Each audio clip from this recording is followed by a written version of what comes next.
खान और आप देख रहे हैं ऑल टाइप नॉलेज चैनल। हमेशा की तरह इस बार भी बहुत ही इन्फॉर्मेटिव वीडियो लेकर के आया हूँ। वीडियो देखो, वीडियो देख करके आपकी आंखें खुल जाएंगी। चलिए अब शुरू करते हैं वीडियो और इसके बाद फिर बात करते हैं। बहुत जोर जोर से आवाजें आती हैं सुबह 5:00 से, और वो आवाजें लगातार चलती रहती हैं। सबकी नींद हराम होती है, सबकी नींद खराब होती है। कुछ लोगों पेशेंट भी होते हैं, उनकी भी बीपी बढ़ते हैं। किसी को कोई तकलीफ, किसी को कोई तकलीफ। कभी अजान, कभी नमाज, कभी कुरान, कभी प्रॉफिट मोहम्मद, कभी कुछ, कभी बीफ, कभी कुछ। जबरदस्ती के माइक हमारे कानों में गूंजते हैं और वो देते हैं, और जब हम माइक लगा लेते हैं तो विधर्मियों को बड़ी पीड़ा होती है। इनकी नींद हराम नहीं हो रही, इनके पेट में दर्द हो रहा है। जब अजान होती है तो इनके पेट में दर्द होता है, नींद हराम नहीं होती। तो पेट में जो दर्द है, इनके अंदर जो मरोड़ पैदा होती है ना, वो मरोड़ किसी किसी अल्फाज में सामने आ जाती है। कभी कुछ कह देते हैं, कभी कुछ कह देते हैं। लगातार लाउड स्पीकर से अजान को लेकर बयानबाजी सामने आती रहती है। पहले सोनू निगम की तरफ से यह बयानबाजी की गई थी कि लाउड स्पीकर पर जब अजान होती है तो हमारी नींद हराम होती है। उसके बाद अब भारतीय जनता पार्टी की भोपाल से सांसद साध्वी प्रज्ञा ठाकुर ने बयान दिया है कि जब अजान होती है तो बहुत से ऐसे लोग हैं जिनकी नींद हराम हो जाती है, कारोबार नहीं कर पाते, काम नहीं कर पाते, तो इस पर रोक लगनी चाहिए, लाउड स्पीकर पर अजान नहीं होनी चाहिए। तो ऐसे में हम जानने पहुंचे इस पूरे मामले पर क्या होना चाहिए मस्जिद फतेहपुरी के शाही इमाम डॉक्टर मुफ्ती मुकर्रम से। मुफ्ती साहब, जिस तरह से ये बयान दिया जा रहा है कि लाउड स्पीकर से अजान नहीं होनी चाहिए, कुछ लोगों को इस पर आपत्ति है। साध्वी प्रज्ञा ठाकुर जो कि भोपाल से सांसद है भारतीय जनता पार्टी की, उन्होंने आपत्ति जताई है, कहा है लाउड स्पीकर से अजान नहीं होनी चाहिए, हम लोगों की नींद हराम होती है, हमें परेशानी होती किसी भी तरह से मुसलमानों को सताना, मुसलमानों को निशाने पे लेना, टारगेट करना, किसी भी तरह से मजहब इस्लाम को बदनाम करना, ये एक साजिश है। ये भारत में साजिश कौन रच रहा है ये तो मैं नहीं कह सकता, लेकिन कभी मुसलमानों पर किसी बहाने, कभी किसी बहाने, नए नए बहाने तलाश करते हैं ये लोग। और ये बातें तो पहले भी कई दफा आ चुकी हैं कि भाई हमारी नींद खराब होती है। मैं ये कहूँगा तो नींद का तो टाइम ही नहीं होता। आपको मालूम है फजर की अजान तो सुबह होती है ना, रात को तो नहीं होती, आधी रात को तो होती नहीं।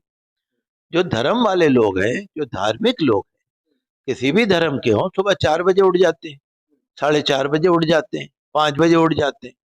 अजान तो 5:30 बजे होती है। वो तो उठने का टाइम है, सोने का टाइम ही नहीं है वो तो। और मुसलमान तो इस बात का खुद ध्यान रखते हैं, वॉल्यूम कम करके रखते हैं, लाउड स्पीकर को जरूरत के मुताबिक रखते हैं। आपको मालूम है जब योगी सरकार आई थी, इन्होंने लाउड स्पीकरों पर कोई नियम बनाए थे, तो मुसलमान तो पहले से सोच के चलते। ये आप इसको ना सोचिए, इनकी नींद हराम नहीं हो रही, इनके पेट में दर्द हो रहा है। जब अजान होती है तो इनके पेट में दर्द होता है, नींद हराम नहीं होती। तो पेट में जो दर्द है, इनके अंदर जो मरोड़ पैदा होती है ना, वो मरोड़ किसी किसी अल्फाज में सामने आ जाती है। कभी कुछ कह देते हैं, कभी कुछ कह देते हैं। इलाज नहीं है क्या? भाई इसका इलाज यही है कि वो अजान होती रहे और मरोड़ खत्म होती रहे, वो यही है, और क्या हो सकता है। लेकिन जिस तरह से आपने मुफ्ती साहब एक बात कही कि ये तो उठने का टाइम है और सोने का नहीं है, तो साधु संत जो है वो हिंदू मजहब के, वो भी उठ जाते हैं। तो इस तरह से साध्वी प्रज्ञा ने भी अपने बयान में ये बात कही है कि अजान से हमारी भी पूजा, प्रार्थना, अर्चना, इसमें दिक्कत आती है, और हम लोग भी, वो साधु संत जो है वो अपना काम ठीक से नहीं कर पाते, हम लोगों की इस पूजा में भी दिक्कत डालता है लाउड स्पीकर, आपकी अजान।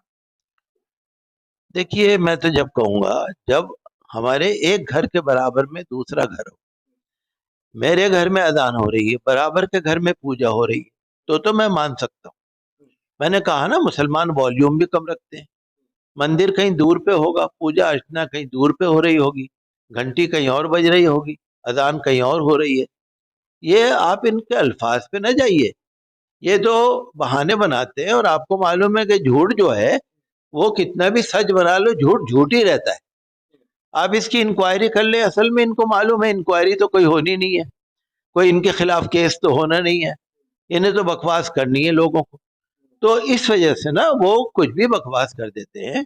अगर इंक्वायरी हो जाए, उनसे पूछा जाए किसकी नींद हराम हो रही है भाई, कौन सी मस्जिद से आपको परेशानी हो रही है, कौन सी पूजा अर्चना आपकी डिस्टर्ब हो रही है। तो ऐसा कुछ नहीं है, ये तो बहानेबाजी कर रहे हैं। और मैंने कहा ना आपसे कि मुसलमान जो है खुद ख्याल रखते हैं, अपने पड़ोसियों का भी ख्याल रखते हैं, अपने दूसरे धर्म वाले भाइयों का भी ख्याल रखते हैं, वॉल्यूम भी कम रखते हैं। मुसलमान ज़रूरत के मुताबिक लाउड स्पीकर को इस्तेमाल कर रहे हैं, हमें मालूम है इस बात को। और जहाँ पर नहीं कर रहे होंगे तो उनसे हम अपील करते हैं कि लाउड स्पीकर का वॉल्यूम बहुत थोड़ा रखें, ताकि हमारा मकसद ये है कि किसी को इन्फॉर्मेशन हो जाए नमाज के टाइम की। बस हमारा मकसद शोर मचाना नहीं है।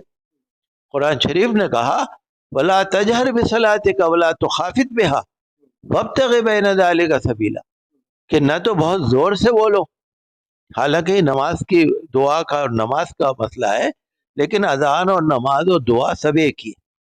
तो वला तजहर बिसलातिका, बहुत जोर से न बोलो, वला तुखाफित बिहा, न बहुत चुपके से, वब्तगि बैन ज़ालिका सबीला, ये कुरान शरीफ की आयत है कि बीच का रास्ता रखो। तो मुसलमान तो बीच का रास्ता रखते हैं, ये तो किसी न किसी बहाने बोलते ही रहेंगे। लेकिन फिर यहाँ ये बात भी तो सामने आती है ना कि जब नमाज का टाइम सबको मालूम ही है, क्योंकि मुसलमानों के लिए ही नमाज के लिए अजान हो रही है, और मुसलमान इस बात को पहले से जानते हैं कि हमारी नमाज 5:31 पर या 35 मिनट पर अजान होनी है, तो फिर वो उसी टाइम मस्जिद में आ जाए तो लाउड स्पीकर की क्या जरूरत है? जहाँ जरूरत ना हो वहां ना बजाया जाए। अच्छा, ये भी आपकी अपील है? कोई जरूरी थोड़ी है, जहाँ जरूरी ना हो। देखिए, ये तो अल्लाह के नाम का ऐलान है, अजान ये एक तरह से इंफॉर्मेशन है। कम से कम वॉल्यूम में, कम से कम जो मेरी आवाज है, कम से कम वॉल्यूम में अगर कोई अजान दी जाती है, उससे किसी को एतराज भी नहीं होना चाहिए और हमें भी एतराज नहीं होना चाहिए। तो अगर कहीं वाकई शोर है उसको हम कम कर सकते हैं, लेकिन मैं ये मानता हूं कि आप कितना भी शोर कम कर लीजिए, जिनके पेट में मरोड़ हो रही है वो तो होती रहेगी, वो कभी खत्म नहीं होगी, क्योंकि इलेक्शन भी आ रहे हैं। और आपको मालूम है कि यूपी का इलेक्शन है, उत्तराखंड का इलेक्शन है, और आप देख रहे हैं उत्तराखंड में और यूपी में क्या क्या हो रहा है, आप देख ही रहे हैं। तो ये तो किसी न किसी बहाने पोलराइजेशन के लिए और वोट बैंक को अपने यूनाइट करने के लिए, क्योंकि इनके पास मुद्दे तो है नहीं ना, सरकार तो फेल हो गई ना, बेरोजगारी में फेल हो गई, महंगाई में फेल हो गई, सरकार के पास तो कुछ भी नहीं है ना, इशू है ही नहीं। जितने परेशान हमारे हिंदू भाई, मुसलमान भाई, पूरा देश जितना परेशान है, पहले परेशान नहीं हुआ। कारोबारी लोग, बिजनेसमैन लोग, जो शरीफ लोग हैं, जितने आज परेशान है पहले परेशान नहीं हुए। तो सरकार भी परेशान है कि क्या करे, मुद्दा कहां से लाए, कैसे लोगों को बहकाए। तो वो यही करते रहते हैं, कभी अजान, कभी नमाज, कभी कुरान, कभी प्रॉफिट मोहम्मद, कभी कुछ कभी कुछ, कभी बीफ, कभी कुछ। जनता परेशान है, हमारे हिंदू भाई बहनें परेशान है, हमारे हर कम्युनिटी के लोग परेशान है, खाली मुसलमान परेशान नहीं है। मुसलमान तो 20% है, तो मुसलमान तो 20% परेशान है ना, जो 80% है वो तो 80% परेशान है ना। 130 करोड़ में अगर 140 करोड़ में अगर 25 करोड़ मुसलमान है, तो मुसलमान तो 25 करोड़ परेशान है ना, तो 120 करोड़ तो दूसरे परेशान है ना, हम तो नहीं है। तो वो जनता इनको सबक सिखाएगी, और ये समझ नहीं रहे हैं किसी तरह पर। इनको ध्यान देना चाहिए, सस्ता में करना चाहिए, पेट्रोल कम होना चाहिए। करता हूं दोस्तों, वीडियो आपको अच्छी लगी होगी। वीडियो अच्छी लगी हो तो चैनल को सब्सक्राइब करके बेल आइकन पर ऑल का बटन सेलेक्ट कर देना। इसी तरह की और भी अच्छी अच्छी वीडियो आप लोगों के लिए लेकर के आते रहूँगा, ताकि आपको जानकारी मिलती रहे, पल पल का अपडेट मिलता रहे। धन्यवाद, इंशाल्लाह फिर मुलाकात होगी। खुदा हाफिज़।